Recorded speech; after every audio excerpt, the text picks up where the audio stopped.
In today's video, I'm going to cover the hardware of the BrailleSense Polaris 32-cell note taker. If you happen to have a Polaris Mini, there is a separate hardware overview. There are some noticeable differences between the two besides just the Braille cells, so if you have a 32-cell version of the Polaris, then this video is for you. Jumping right into things, let's discuss some of the specifications of the Polaris. First, the Polaris comes in a 32 or 20 Braille cell version and is running Android version 5.1.1, otherwise known as Lollipop. There are 64 gigabytes of flash internal memory and an HDMI port for visual display. The Polaris connects to Wi-Fi with 802.11 B, G, N, or AC Wi-Fi bands and uses Bluetooth 4.2.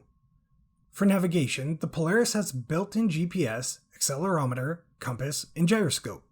The Polaris includes a 13 megapixel camera with flash, stereo speakers, and stereo microphone for media.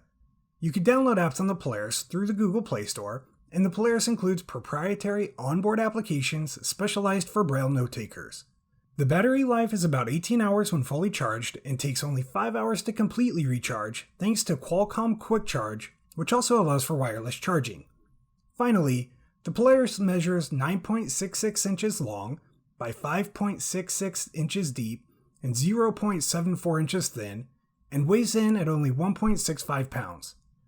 Now let's move on to the top panel. The top panel of the BrailleSense Polaris is the part of the Polaris that faces up when the Polaris is placed on the table and includes several buttons, the Braille cells, and other physical items. We will cover these in order from the top left moving across the device. At the top left of the panel is one of two stereo speakers. To the right of the speaker is a power light indicator that visually shows if the display is powered on. To the right of the power light indicator is a GPS indicator that also visually shows the GPS status of the device. Next to the GPS indicator in the top center of the device is an LCD screen that visually displays what is in focus, so a sighted person can see what is shown on the Polaris. To the right of the LCD screen is a Wi-Fi indicator showing the Wi-Fi status of the Polaris, and next to the Wi-Fi indicator is a Bluetooth indicator showing the Bluetooth status of the Polaris. To the right of the Bluetooth indicator is the right stereo speaker. Moving down towards the center of the device is a 9-key Perkins-style keyboard consisting of Braille dots 1 through 6, space, backspace, and enter, with the furthest left key as backspace and the furthest right key as enter. In line with the space key are 4 oval function keys, denoted as F1 through F4, a control key, and an Alt key. Beginning with the furthest left and moving from left to right is F1, F2, followed by Control, then Space, then Alt, F3, and F4.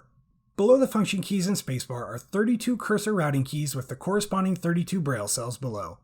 Between the cursor routing keys and the Braille cells is the touch strip. To the left and right of the Braille cells are the up and down scroll keys.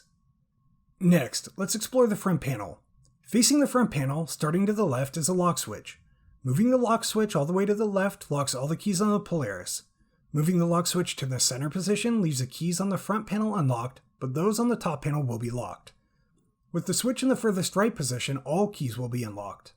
To the right of the lock switch is a media switch. In the leftmost position, the media buttons control the operation of the current application. The center position of the switch is for DAISY mode, and the media buttons control playback of DAISY content. The furthest right position is for media mode, and the media keys control media playback. To the right of the media switch are the media keys. From left to right, they are rewind, record, stop, play or pause, and fast forward. On the far right of the panel is a power button. To turn the power on, press and hold the button until you hear a beep and feel a vibration.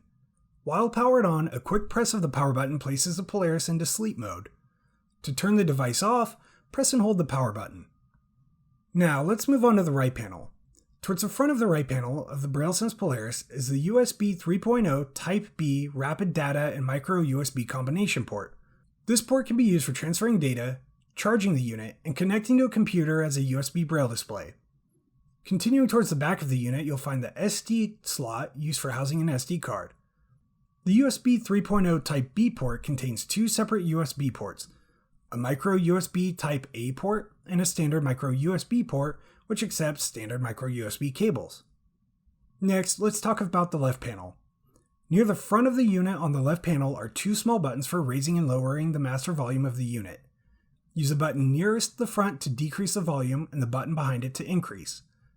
Behind the volume buttons are located two small round jacks. The one nearest the front is a stereo headphone jack, and the one near the rear of the unit is a stereo microphone jack for connecting a stereo microphone or line-level recording source. Towards the back of the panel is a USB host port used to connect USB drives, keyboards, and other compatible accessories. Facing the rear panel, the port furthest to the left is a power port, otherwise known as the AC adapter jack. Moving to the right are two small IRDA sensors for connecting to remote control devices using infrared. Next, to the right, is the HDMI port.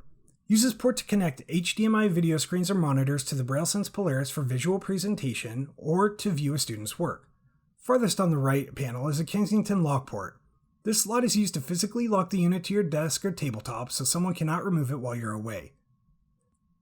Finally, the bottom panel of the Polaris contains the battery and battery compartment, the camera and flash, and the product's serial number in Braille and text.